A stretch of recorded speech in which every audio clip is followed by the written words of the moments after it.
All right, lesson 11.1, video 2. So now we're going to talk about cross sections. I'm warning you, cross sections are hard to see at times because it's very visual. And I know a cross section is two-dimensional, but we're taking a 3D figure, trying to cut it with a two-dimensional figure and look for. It's just a lot of visualization that is hard to do on paper and pencil, right? It'd be nice if we had models to touch with our hands, but so is life. So it says plane M and N intersect the regular octahedron. So let's describe what an octahedron is, right? So I'm going to draw in this picture. So an octahedron is like two square pyramids put together. So this is, it could be a rectangular pyramid too. So there's the base, right? And then you have the pyramid going down, and then you have the pyramid going up, okay? Connecting to all the corners. So be aware of that. It's just like two rectangular pyramids put together. So it says, what is the shape of the each cross section? So we have a cross section with plane M. Plane M is going vertically through, and we have a intersection of plane N going horizontally through. Okay, so I do have a nice Desmos, or not Desmos, Savas visual to use. So we're going to do that right now.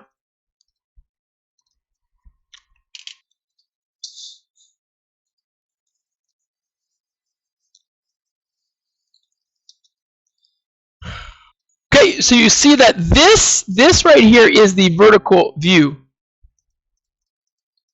Okay, let me drag it so you can see. Let me drag.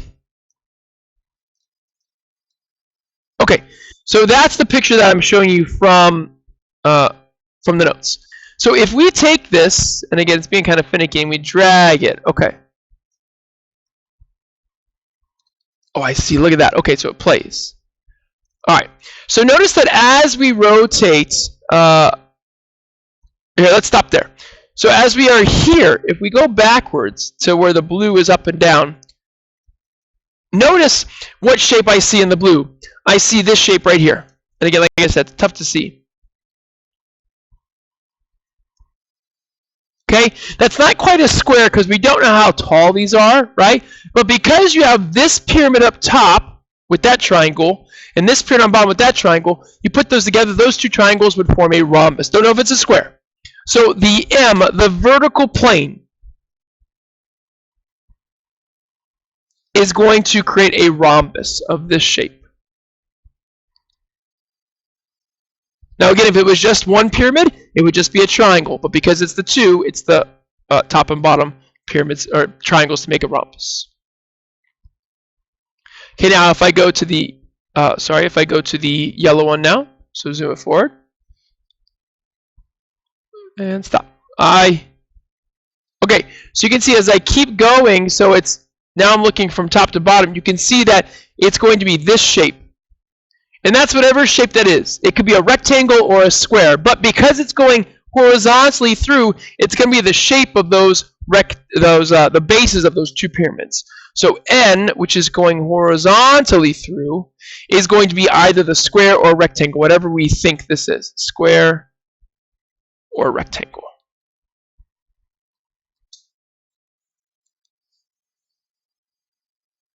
So it would be nice if we had visual models in 3 dimensions we could hold in our hands. So just do your best. Okay.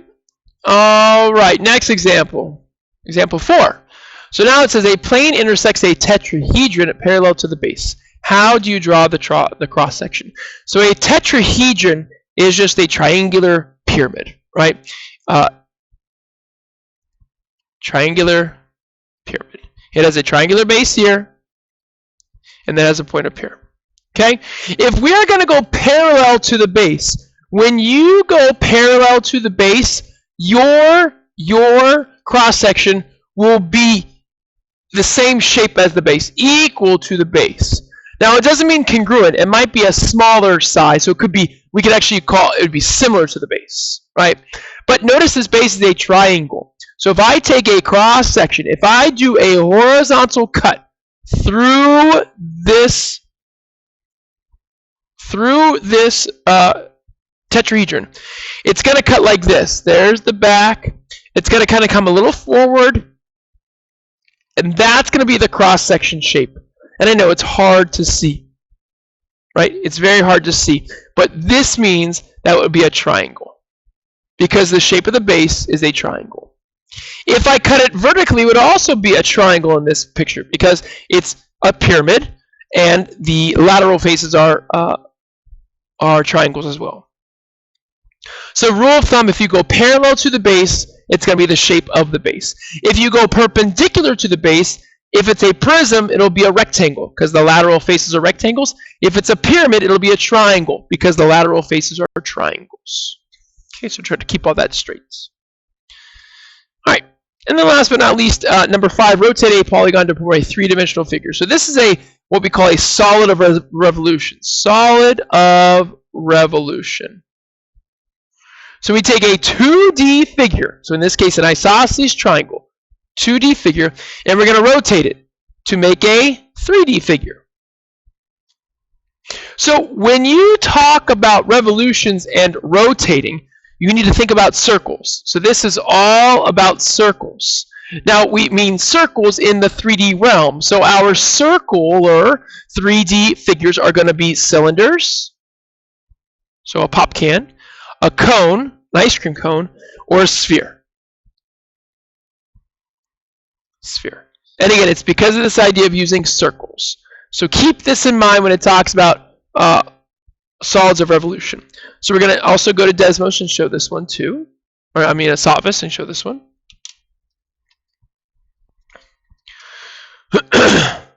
So you'll see that we're starting with a triangle, right? So if we rotate this triangle about this middle axis, watch what happens.